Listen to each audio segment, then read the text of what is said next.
So, ang topic naman natin ngayon ay ano ba ang totoong gospel, no? Ano ba yung real gospel? Ah, hindi sa ating pamantayan, hindi sa ating gusto ng puso o isip sarili natin o interpretasyon. At hindi sa ating paraan din, no? So, ano ba yung totoong gospel o real gospel? Siyempre, nasa Bible yung real gospel. At dapat walang dagdag. Ano? Na kung anong etche bureche. Kasi minsan doon nagkakagulo lahat eh. Dapat nandun ka lang sa stick to one, the foundation of all. No? So, yung totoong real gospel ay nasa Bible. No? Yung totoong gospel. Ano ba yung totoong gospel? No, yun yung title natin. So, by the way, babasahin natin sa Bible, syempre, no? And, syempre, dala ko yung Bible ko. Yan. So, buksan nyo po yung Bible nyo din, no? King James na tuloy, sorry po, no? Nabulol, no? King James Version, no? 1 Corinthians chapter 15, hindi ako nagkakamali po, 1 to 4, yun po ang totoong gospel, ano? So, basahin po natin. 1 Corinthians chapter 15, verse 1 to 4. Oh, ito nga, tama po, ito nga. So, basahin natin, no? 1 Corinthians chapter 15, verse 1 to 4. Okay? Ito pong sabi. Moreover, brethren, I declare unto you the gospel, which I preach unto you, which also ye have received, and wherein ye stand, by which also ye are saved, if ye keep in memory what I preach unto you, unless ye believe in vain. Verse 3, For I deliver unto you first of all that which I also received, how that Christ died for our sins according to the Scriptures, and that He was buried, and that He rose again the third day according to the Scriptures. So mga viewers, sa mga panood nito, yun po ang real gospel. Si Jesus Christ po namatay para sa ating kasalanan, and buried and rose again in the third day. Yun po ang real gospel. Yun po ang kaligtasan. Ngayon, kung tinanggap mo yun, si Jesus Christ namatay para sa iyong kasalanan at nilibing at muling nabuhay sa ikatlong araw para sa iyong katuwiran, so ano sabi ng Bible? Saved na. Through the blood and the gospel of the Lord Jesus, kaya ka niligtas. Dahil sa death, burial, and resurrection ng Panginoon Jesus, kaya ka niligtas. Alone, yun lang. Wala nang dagdag. Wala kang kailangan gawin. No? Yun lang. Yun ang real gospel. Ano? So, ngayon, doon pa lang, yung foundation. Saved ka na. Paano ka naligtas? Through the gospel of the Lord Jesus. Sa death, burial, and resurrection niya. Ano? So, ganun siya kasimple. Si Jesus Christ, namatay para sa ating kasalanan, nilibing, at muling nabuhay sa ikatlong araw. Para sa ating katuwiran. So yun na, save na tayo. Ganun na kadali. Hindi mahirap. Hindi ka lang pahirapan. I-accept mo lang. Accept on Him, the Lord Jesus Christ, with all your heart. He died for your sins, and buried, and rose again in the third day. And that's it. Save ka na. Through the gospel of Jesus. At righteous ka na. At matuwid ka na. At perfect ka na. Forever yan. At sanctified ka na. Holy ka na at wala ka na kasalanan. Through the blood of Jesus Christ and His gospel. His finished work. Kaya ka naligtas. He did everything for you. Yun na yun. Save ka na. Through the works of Jesus. Hindi sa ating works. Hindi sa ating sarili. Hindi sa effort natin. Performance. Nothing. Nothing to add. So yun po ang gospel. So, napakaganda, no? Simple lang. Save ka na. Believe on the Lord Jesus Christ. He died for your sins, and buried, and rose again in the third day. And that's it. Save ka na. Through the blood of Jesus and gospel of Jesus. Alone. Trust on Him, the Lord Jesus Christ, with all your heart. He died for your sins, and buried, and rose again in the third day. And that's it, save ka na. Yun lang ang foundation po, wala nang dagdag. Wala kang kailangan patunayan, i-prove sa Diyos, i-surrender ang buhay mo, nothing. Bakit po? Si Jesus Christ ang nagbigay ng buhay niya para sa atin. Okay? Si Jesus ang nagmahal sa atin, sinugo ng Ama sa langit. At tayo approve na kay God dahil kay Jesus, hindi sa ating pag-effort, performance na i-approve ni God, no? Fall short tayo, hindi tayo mabot. Kaya hindi sa atin matutuwa ang Diyos. Natutuwa lang Diyos, ang God, sa pamagitan ni Jesus. Yun lang, doon na-please ang Diyos Ama sa langit. His Son Jesus. Okay? So yun po ang gospel. Napakadali lang.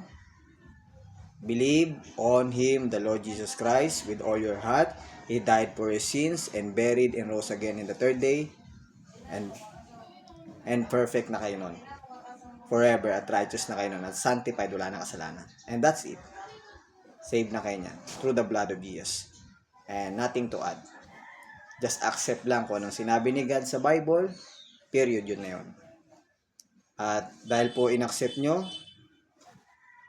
na namatay si Kristo para sa inyong kasalanan at nilibing at muling nabuhay sa ikatlong araw para sa ating katuwiran.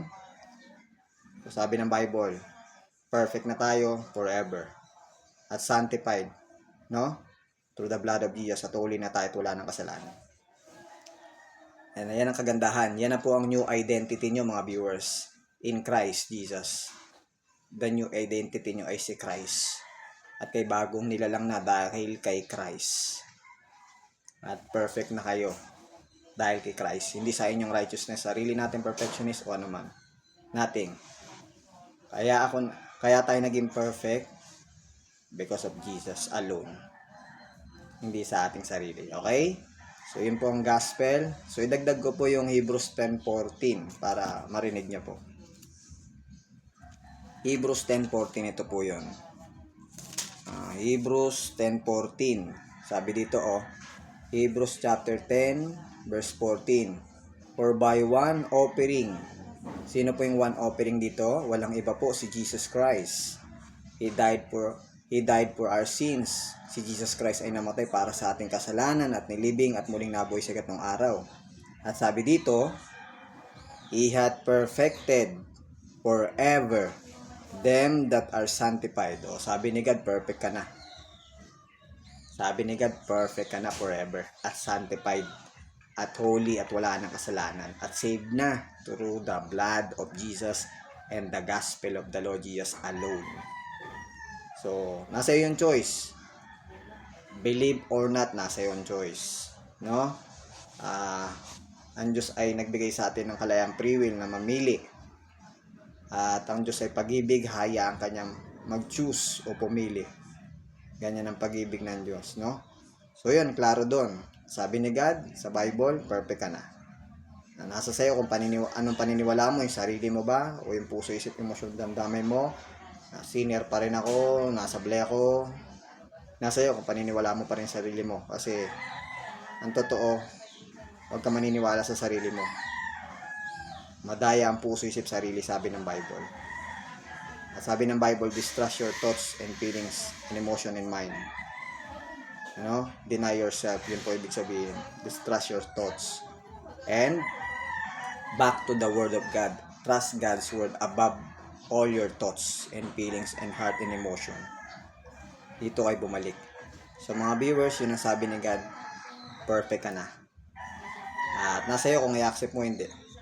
Basta ako, ina-accept ko, perfect na ako. Forever and sanctified. Through the blood of Jesus. Okay? I accept that with all my heart. Yun ang new identity ko. So yun ang sabi ni God, doon ako maniniwala. Hindi sa sinabi ko, hindi sa sinabi ng ibang tao, opinion ng tao, kundi sa sinabi ni God sa Bible. Kung anong sinabi ni God sa Bible sa akin, doon ako maniniwala at magtitiwala. Kasi bakit po? Simple lang, madaya ang puso, madaya ang isip, ang sarili. Baka sabihin nyo, gawa ko lang po, no? Punta tayo sa Bible verse na Jeremiah chapter 17 verse 9. Si God nagsabi nito sa Bible. Ito ang puso ng tao, ganito. Jeremiah chapter 17 verse 9. The heart is deceitful above all things and desperately wicked, who can know it? So yan ang sabi ni God sa Bible, mga viewers. Ang puso ay sobrang daya sa lahat ng bagay. At desperado ang puso sa sa wicked. And desperately wicked yung puso. Sobrang sama ng puso natin. Kaya huwag po kayo magtitiwala sa puso nyo. Ang sabi ng Bible din, who can know it? Sino nakakaalam? So, sobrang liar. Top liar tong puso natin. Sobrang sama. Tayo mismo dinadaya nito. Okay? Ganun siya katindi. Kaya yan ang sabi ng Bible. Kaya huwag ka magtiwala sa puso sarili mo. Yun ang sinasabi ko kaganina po sa inyo. Doon kayo magtiwala sa salita ng Diyos. Trust God's word above your heart and your thoughts and feeling emotions. Nararamdaman nyo kasi madaya to. Okay, napakadaya nito. Dadaling kayo nito sa kamatayan. Dadaling kayo nito sa pagkasira pag sinunod nyo to. At ayun pa, dagdag ko pa yung thoughts, isip. Okay, dito. Bang. Bang. Yan, dito. So, ito. Genesis chapter 6 verse 5. Ito sabi sa Bible. Genesis chapter 6 verse 5. And God saw that the wickedness of man was great in the earth, and that every imagination of the thoughts of his heart was only evil continually. So yung thoughts tsaka yung puso, iisa yan. At sabi ng Bible, was evil continually, sabi ng Bible, at nakita ng Diyos na sobrang sama ng thoughts at puso ng tao na iisa. Evil continually. Kaya huwag po talaga magtitiwala dito tsaka dito sa puso na to na iisa. Kaya magtitiwala po, madadali kayo. Diyan na din ako nadali. At kahit anong mangyari, nililigwak ko po na hindi ako magtitiwala sa sarili ko. Bible, salita ng Diyos. Kasi dudurugin ako niyan. Ang number 1 na enemy niyo po, huwag niyong pagtitiwalaan sarili niyo. Oo. Sarili niyo, huwag niyong pagtitiwalaan. Even kahit sino ding tao, huwag niyong pagtitiwalaan. No? Yan sabi ng Bible eh. Only trust God's word, the Lord is the Bible. Alone, siya lang. Okay? So yan sabi dyan, nakita ng Diyos evil continually ang puso, isip ng tao na iisa. Kaya huwag magtiwala dito sa understanding unawa mo kasi madaya to. Sobrang dugas nito. Okay?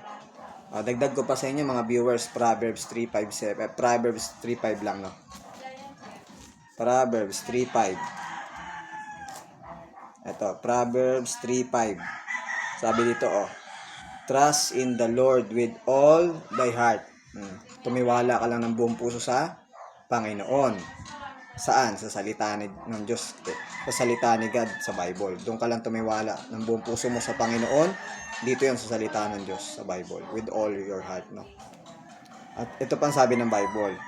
And lean not unto thy own understanding. Huwag kang tumiwala sa iyong sariling unawa. Huwag dito.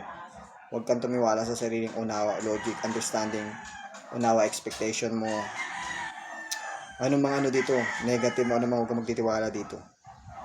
Sabi, and lean not unto thy own understanding. Huwag kang tumiwala sa sarili mong unawa. Huwag na huwag dito. Sabog ang ulo mo pag dito ka nagtiwala. Maraming beses dyan ako nadali. Kaya ngayon, no. Hindi ako magtitiwala sa sarili, isip ko, unawa ko. Kahit sa pagbabasa din ng Bible, huwag kayo magtitiwala sa sariling unawa ninyo. Accept nyo lang kung anong sinabi ni God sa Bible. Huwag nyo unawain. Huwag kayo mag-expectation na naman. Okay? So, yan. Huwag dito mga viewers. No? Ulitin ko Proverbs 3:5. Trust in the Lord with all thy heart. Salita ng Diyos. Sa Diyos ka lang tumiwala ng buong puso. And lean not unto thy own understanding. Huwag kang tumiwala sa sarili mong unawa. O sa sariling logic truth mo. Huwag ka dito magtitiwala. Madaya yan. Okay? So, yan po yun, no? Sorry ko, medyo nangalay ako doon. So, yun. Ganun siya ka tindi. At ito dagdag ko pa yung Isaiah 50, chapter 55, verse 8. Isaiah chapter 55, verse 8. Sabi dito, Isaiah chapter 55, verse 8. For my thoughts are not your thoughts. Ayan. Neither are your ways my ways. My ways, says the Lord. Kung sabi ni God, yung thoughts ni God, hindi kapares ng thoughts natin. For my thoughts are not your thoughts. Neither are your ways my ways, said the Lord. So, iba ang thoughts ng Diyos kaysa sa thoughts natin. Kaya huwag kayo magtitiwala sa thoughts natin. Sa thoughts ng ni God, magtiwala kayo sa salita niya sa Bible. Okay? So, yun po yun. At yung daan ng Diyos, iba sa daan natin. Okay? Kaya doon kayo magtiwala sa daan ng Diyos, sa salita niya. Only the way Jesus Christ. The truth and the way and the life. Doon kayo magtiwala. So, okay? Wag sa thoughts ng Diyos kayo magtiwala, sa salita ng Diyos, hindi sa thoughts natin. Okay? So, yun yun, mga viewers. At, so, doon na nagtatapos yun. And, salamat sa inyo. At God bless you. And, huwag nyo kalimutan, i-like and share and follow ang ating dito sa Facebook, and then sa YouTube. Yan. Okay? So, salamat. Magandang hapon. And, yun lang. Peace.